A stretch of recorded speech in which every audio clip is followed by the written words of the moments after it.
पहाड़ी औरतें हफ्ते में एक रात छोटे लड़कों के साथ क्यों गुजारती थी? राज जानकर आपके भी रोंगटे खड़े हो जाएंगे। पहाड़ी औरतें नई उम्र के लड़कों के साथ जो काम करती हैं उसे जानकर आपके होश उड़ जाएंगे। दरअसल हुआ कुछ यूं कि मेरी 14 साल के होते ही अचानक से मेरे कंधों पर बहुत बड़ी जिम्मेदारी आ गई। मैं तो यहाँ अपने पापा के पास घूमने के लिए आया था। मुझे क्या मालूम था कि यहाँ आकर हालात ऐसे बन जाएंगे कि मुझे खाने को रोटी तक नहीं मिलेगी। और उसी दौरान मेरी मुलाकात एक पहाड़ी औरत से हुई जिसने मुझे एक ऐसी बात बताई जिसे सुनकर मैं हैरान रह गया और सोचने लगा कि आखिर 14 साल की उम्र के लड़के के साथ ऐसा क्या काम करना है जिसके बदले में यह है मुझे इतना सब दे रही है। मजबूरी में मुझे उसकी बात माननी पड़ी। फिर उस औरत ने जो कुछ मेरे साथ किया उसे जानकर तो आपके पैरों तले जमीन निकल जाएगी। मेरा नाम मनीष है। मैं बिहार के एक कस्बे का रहने वाला हूँ। मेरी फैमिली में मेरे अलावा मेरी माँ, मेरी बहन और मेरा बड़ा भाई है। मेरे पिता कारपेंटर है जो कि भूटान पास एक छोटे से पहाड़ी गांव में काम करते हैं। उन्हीं की कमाई के जरिए हमारे घर का खर्चा चलता है। हालांकि उनके घर से दूर रहने की वजह से मेरा बड़ा भाई ऐसे ही बन चुका है। मेरी बहन अभी इंटर में पढ़ रही है और मैंने 8वीं क्लास के पेपर दिए थे। पेपर देकर मैं खाली हुआ। मेरी 1.5 महीने की छुट्टी थी। हम जिस कस्बे में रहते थे वहां पर तो वैसे भी स्कूल में कम ही लोग जाया करते थे। कहने को छुट्टी 1.5 महीने की होती थी, लेकिन मुझे पता था कि मैं अभी स्कूल तो 2-2.5 महीने के बाद ही जाऊंगा। मैंने माँ से कहा कि मैं अपने पापा के पास जाकर अपनी छुट्टियां गुजारना चाहता हूँ। हालांकि मैं छोटा था लेकिन बड़ी कम उम्र से घर की जिम्मेदारी अपने सिर पर ले रखी थी तो मैंने ज्यादा चिंता नहीं की और मुझे अकेले गाड़ी में बैठा दिया। मेरा सफर बहुत अच्छे से गुजरा। इस दौरान माँ ने मेरे पापा को चिट्ठी लिख दी थी जिसमें उन्होंने बताया था कि मनीष तुमसे मिलने तुम्हारे पास आ रहा है। मेरे पापा मुझे स्टेशन पर मिल गए। मेरे लिए तरह तरह की चीजें लेकर आई थी। आज मेरा जन्मदिन भी था। पापा ने मुझे गले से लगाकर बहुत प्यार किया और कहा कि मनीष आज तुम पूरे 14 साल के हो गए हो। उसके बाद हम दोनों एक दूसरे से पापा के घर की तरफ चलने लगे, जिससे पापा किराए पर लेकर आए थे उसके। कोई पहाड़ी गीत बज रहा था और हम दोनों बाप बेटे बड़ी मस्ती से एक दूसरे से बातें करते हुए सफर का मजा ले रहे थे। अचानक से हमारे साथ एक हादसा हुआ। हमारी जिप्सी का एक्सीडेंट हो गया। उस एक्सीडेंट में जिप्सी कार ड्राइवर हाथों हाथ ही मर गया। हालांकि मुझे बहुत ज्यादा चोट नहीं लगी क्योंकि मैं गाड़ी के पहले झटके में गाड़ी से उतरकर मुलायम खास के ऊपर गिर गया था। लेकिन मेरे पापा बहुत बुरी तरह से घायल हो गए थे, जिसकी वजह से मुझे उन्हें हॉस्पिटल लेकर जाना पड़ा। हॉस्पिटल में मैं गुमसुम सा खड़ा था। तभी पापा के दोस्त आए। उन्होंने मेरे कंधे पर हाथ रखकर मुझे तसल्ली दी और कहा कि बेटा तुम चिंता मत करो, तुम्हारे पापा जल्दी ही ठीक हो जाएंगे। हालांकि हैसियत में मेरे पापा के दोस्त भी ऐसे नहीं थे जिन्हें देखकर लगता है कि वह बहुत पैसे वाले हैं। वह भी एक गरीब किस्म के आदमी थे जो कि बिहार यहाँ पर काम करने के लिए आए थे। तभी डॉक्टर भी वहां आया। उसने जो बात बताए उसे सुनकर तो मेरी जान ही निकल गई। मैं यहाँ पहाड़ पर अपनी छुट्टियां बिताने और घूमने और मजे करने के लिए आया था। मैं कुछ वक्त अपने पापा के साथ यहाँ गुजारना चाहता था। अपनी माँ से बड़ी जीत करके इतने पैसों का इंतजाम किया था कि किसी तरह अपने पापा के पास भूटान के इस गांव तक आ जाऊं। पर यहाँ आकर तो मेरे ऊपर मुसीबत का सप टूटा कि जिस कोई हद ही नहीं थी। पापा को देखकर मेरे आंसू रुकने का नाम ही नहीं ले रहे थे। उनकी हालत बहुत ज्यादा बुरी थी। उनका पूरा शरीर पत्तियों में लिपटा हुआ था। डॉक्टर कह रहे थे कि उनके हाथों और पैरों की हड्डियां टूट गई हैं और इन्हें ठीक होने में कम से कम 3 महीने तो लगेंगे। पापा के दोस्त ने तुरंत उस कंपनी को फोन किया जहां पर वो दोनों काम करते थे ताकि उनकी कंपनी बुरे वक्त में मेरे पापा की मदद कर सके। लेकिन कंपनी के मालिक ने यह बात सुनकर उनसे साफ साफ कह दिया कि हम कोई भी खर्चा नहीं उठाएंगे और अब 6 महीने तक हमारे पास उनके लिए कोई काम नहीं है। हमने उनकी जगह किसी और को रख लिया है। कुछ दिन के बाद जब पापा होश में आए तब उन्हें ये बात पता चली तो वह बुरी तरह से रोने लगे, क्योंकि पापा के ऊपर पूरे घर की जिम्मेदारी थी। इस वजह से पापा यहाँ भूटान के पहाड़ी गांव में काम के लिए आए थे। यहाँ आकर पापा दिन रात पूरी लगन से काम करते थे, जिसकी वजह से हम लोग घर में सुकून की जिंदगी गुजार पाते थे। लेकिन अब तो पापा का काम ही चला गया था। उन्हें समझ नहीं आ रहा था कि यह बाकी का टाइम कैसे कटेगा। तेरे महीने का खर्चा पापा 5 साल रुक जाओ, उसके बदले 50,000 पेटीएम को हर महीने इंजीनियर करो। सोचकर पापा की तबीयत बहुत ज्यादा खराब होने लगी थी कि अब आगे क्या होगा। पापा को इतना परेशान देखकर मुझे बहुत तकलीफ हुई कि मैं यहाँ पर आने की अगर जिद नहीं करता तो नहीं पापा मुझे उस गाड़ी से लेने आते और ना ही हमारा एक्सीडेंट होता। मेरी नज़र में तो पापा की हालत का जिम्मेदार मैं खुद ही था। हड़ताल वालों ने 1 हफ्ते में पापा को छुट्टी दे दी थी। फिर मैं पापा के साथ उनके छोटे से घर में वापस आ गया। ये घर लकड़ी की झोपड़ी के जैसा था और पापा मुझसे कहने लगे कि अब हमें अपने गांव वापस जाना पड़ेगा क्योंकि इस हालत में तो मैं यहाँ पर रह भी नहीं सकता। मैं तो किसी भी काम को करने के काबिल ही नहीं रहा और जब कंपनी में उठाने से मना कर चुकी है तो अब यहाँ रहना किस काम का। जो पैसा मैंने जमा किया हुआ है वह भी यहाँ रहे तो धीरे धीरे सारा खर्च हो जाएगा। इससे बेहतर यह है कि हम दोनों घर चलते हैं। लेकिन ये सुनकर तो मैं परेशान हो गया क्योंकि मुझे पता था घर का हाल क्या है। बड़ा भाई पूरी तरह से नशे का आदी बन चुका है और घर की सारी जिम्मेदारी पापा के ऊपर थी और पापा को इस हाल में देखकर घर में माँ और बहन दोनों ही बहुत ज्यादा परेशान हो जाएंगे। मैंने पापा को तसल्ली दी कि आपकी तबीयत कुछ बेहतर हो जाए तब हम घर वापस जाने का सोचेंगे। उस वक्त पापा टिकट लेने के काबिल भी नहीं थे और मैं इतना बड़ा भी नहीं था कि यह सब काम अकेले कर सकूं, लेकिन मेरा वापस जाने का कोई इरादा नहीं था। मैंने सोच लिया था कि मैं ऐसा कोई काम ढूंढ लूंगा और जब तक पापा सही नहीं होते मैं अपने पापा के साथ रहकर उनकी जिम्मेदारी उठा लूंगा। लेकिन सारी परेशानी ये थी कि मुझे कोई काम आता ही नहीं था और मुझे ये भी नहीं पता था कि इस गांव में क्या काम होता है जो मैं कर सकूं। इस छोटे से पहाड़ी गांव में 14 साल के छोटे बच्चे को काम पर रखने के लिए कोई भी तो राजी नहीं था क्योंकि यहाँ के कानून के हिसाब से 14 साल के बच्चे को काम पर रखने पर कारखाने के मालिक को सख्त सजा हो जाने थी। मुझे समझ नहीं आ रहा था कि आखिर में करूं तो क्या करूं। मेरे लिए यहाँ काम ढूंढना नामुमकिन था जबकि पापा कमरे में अकेले रहकर खुद को बीमार महसूस कर रहे थे। पापा को शाम में घर से बाहर ले आया था कि पास के गार्डन में ले जाकर घुमाया जाए। वहां जब पापा बैठे हुए बच्चों को खेलता देख रहे थे तभी मेरी नजर एक पहाड़ी औरत पर पड़ी। वह थोड़ी दूर बैठी थी और उसकी नजरें मुझ पर बनी हुई थी। कुछ ही देर में पापा के दोस्त आ गए और पापा हमसे बात करने लगे। तभी उस औरत ने मुझे इशारा किया और अपने पास बुलाया। मैं तुरंत उसके पास चला गया। वह बहुत ही खूबसूरत, उम्र में 30 से 35 साल की होगी। वह मुस्कुराकर मुझसे पूछने लगी कि तुम कौन हो और कहाँ से हो, तुम्हारे पापा को क्या हुआ है। मैंने उसे अपना नाम मनीष बताया और अपना पूरा बायोडेटा एक साथ में ही उसे बता दिया और उसे ये भी बताया कि हमारे पास कोई भी काम नहीं है, इस वजह से हमें यहाँ रहने में बहुत परेशानी आ रही है। मेरी बात सुनकर वह धीरे से मुस्कुराए और मुझसे कहने लगी कि तुम्हारा गुजारा किस तरह चल रहा है। ये सुनकर तो मेरी आंखों में आंसू आ गए और मैंने उससे कहा कि पापा की नौकरी तो पहले ही जा चुकी है और मैं यहाँ काम ढूंढते हुए थक चुका हूँ, लेकिन कोई भी मुझे काम पर रखना नहीं चाहता। उस औरत ने मुझसे कहा कि अगर तुम्हें यहाँ पर कोई काम मिल जाए तो तुम क्या वह काम करोगे। मैं बहुत खुश हो गया। मैंने कहा क्यों नहीं, अगर कोई काम होगा तो मैं जरूर करूँगा। मैं तो खुद यही चाहता हूँ कि किसी तरह यहाँ पर मुझे काम मिल जाए और मैं 6 महीने तक पापा की जिम्मेदारी संभाल लूँ। उसके बाद वह अपने जॉब पर वापस जा सके और हमारा घर वापस से अपने रूटीन पर सेट हो जाए। मेरी बात सुनकर वह भी खुश हो गई और मुझसे कहने लगी कि तुम मुझे बहुत पसंद आए। मुझे तुम्हारे जैसे ही किसी लड़की की तलाश थी जो कि मेहंदी हो और कोई भी काम करने को राजी हो, यहाँ तक कि अपने घर वालों की खातिर अपनी जान तक देने के लिए राजी हो। मैंने हैरानी से उससे पूछा कि आपके पास मेरे लिए कोई काम है। उसने कहा कि हाँ, मेरे पास है, बल्कि तुम्हारे लिए तो बहुत अच्छा काम है जिसे करके तुम्हें खुशी भी होगी और तुम्हें बहुत पैसे भी मिलेंगे। सच बता रही हूँ, तुम बहुत मजा करोगे। उसकी बात सुनकर मैं खुश हो गया। आखिर में छोटा सा बच्चा ही तो था। मुझे तो ऐसा लगा जैसे मेरा मांगा कोई खिलौना मुझे मिल गया। इससे अच्छी तो कोई बात ही नहीं हो सकती थी।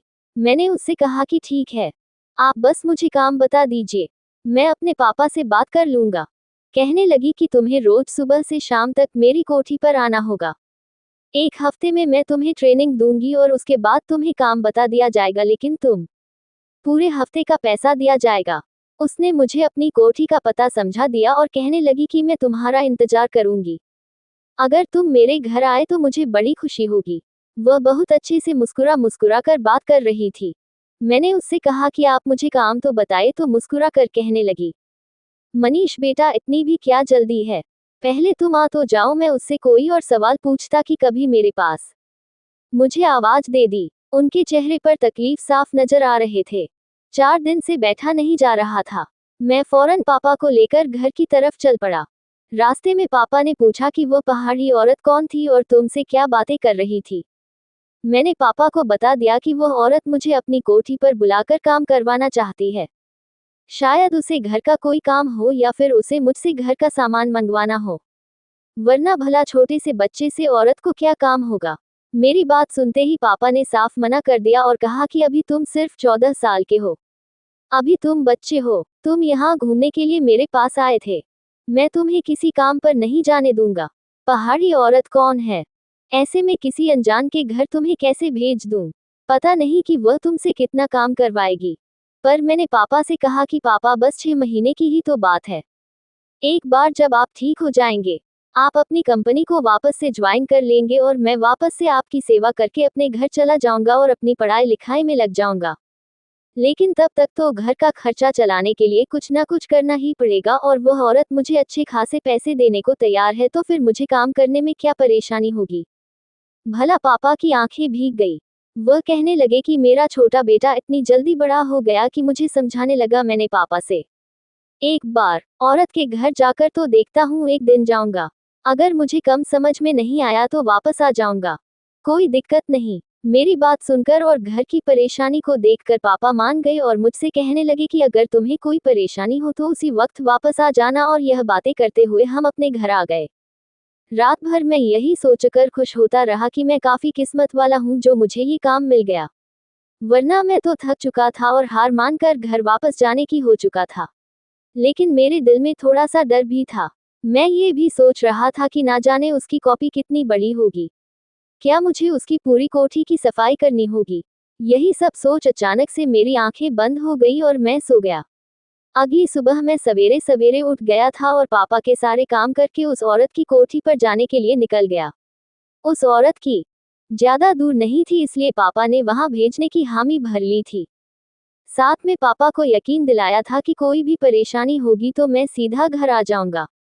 उस औरत की कोठी पर पहुंचकर मैंने चौकीदार से कहा कि मुझे तुम्हारी मालकिन ने बुलाया है।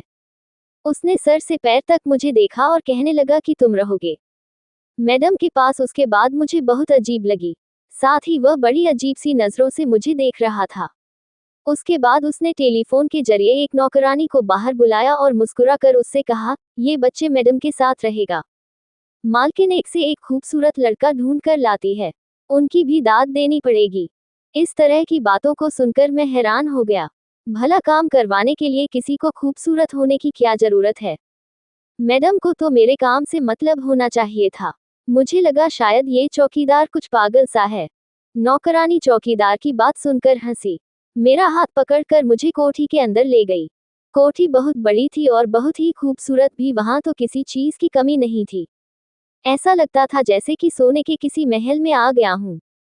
मैं अंदर जाकर खूबसूरत सोफे पर बैठ गया। मेरे सामने लीची का जूस रखा गया, बिल्कुल ऐसे जैसे मैं कोई खास मेहमान हूँ। थोड़ी ही देर में मैडम आ गई। मैं उस पहाड़ी औरत को देखकर हैरान रह गया। वह बहुत ज्यादा खूबसूरत लग रहा था, जैसे मैं किसी फिल्म की हीरोइन को देख रहा हूँ। नाइट सूट में बहुत सारा मेकअप लगाए वह मेरे सामने बैठी हुई थी।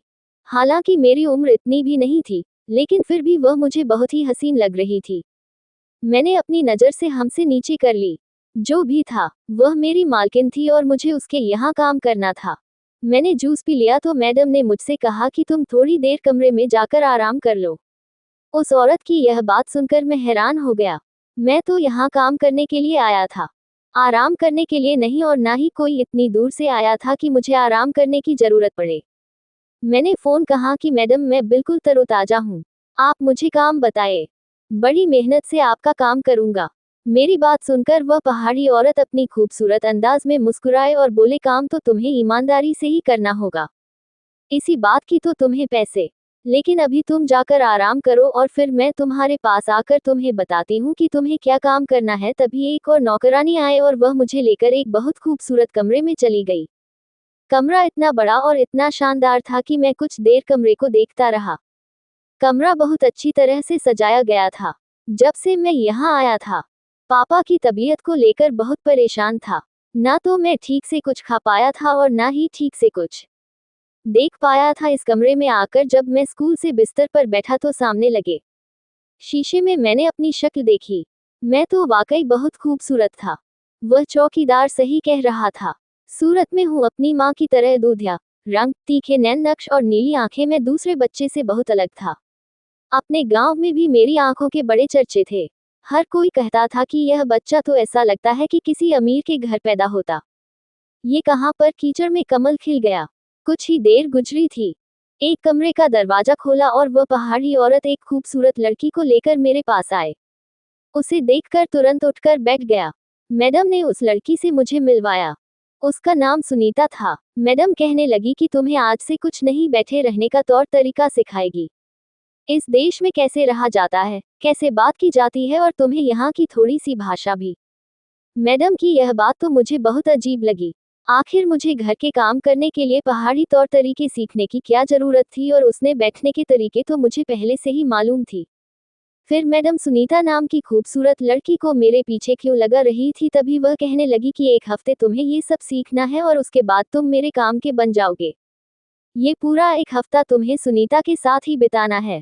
छोटी सी बात सिखाएंगे। मैडम मुझे सुनीता के हवाले करके कमरे से चली गई।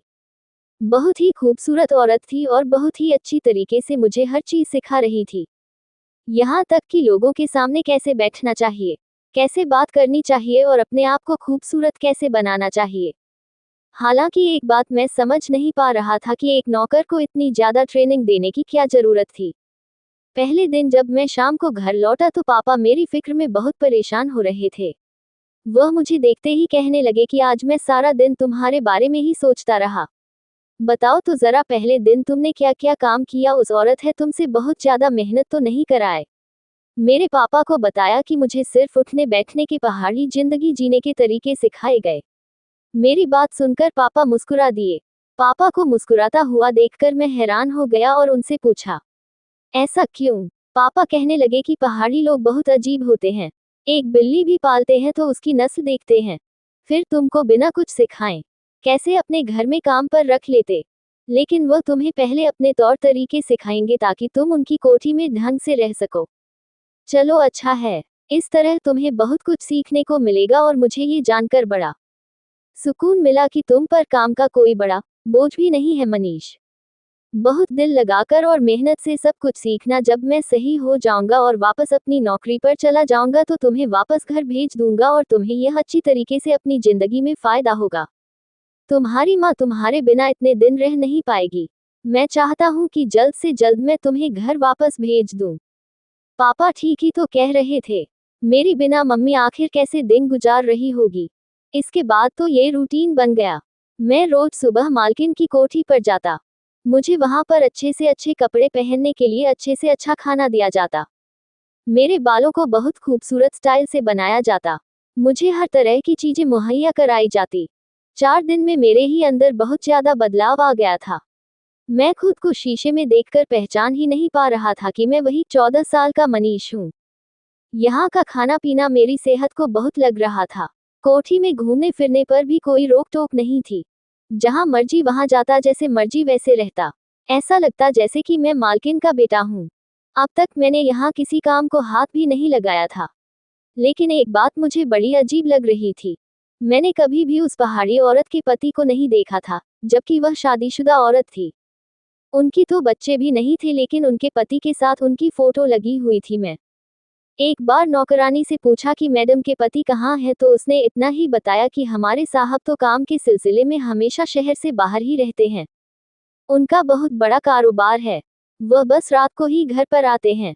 मैं देखता कि वह पहाड़ी औरत तैयार होकर पूरे घर में तैरती रहती या फिर शॉपिंग के लिए बाहर निकल जाती। जैसे मेरे से तो तरीके सीखे थे।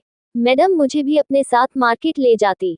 वह मेरा हाथ पकड़कर शॉपिंग करती, मार्केट में घूमती, मुझे मेरी पसंद की चीजें दिला दे। और मैं अभी नौकरी पर बहुत हैरान था, जिसके लिए मुझे सैलरी मिल रही थी और इतना बहुत सारा सामान भी मिल रहा था और काम मुझे कुछ करना नहीं पड़ रहा था।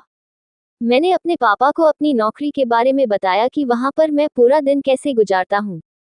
पापा कहने लगे कि तुम्हारी माल क्योंकि शायद कोई औलाद नहीं है, इसलिए वह तुम्हें अपने बेटे की तरह पाल रही है, लेकिन शो ये बात बताना नहीं चाहती।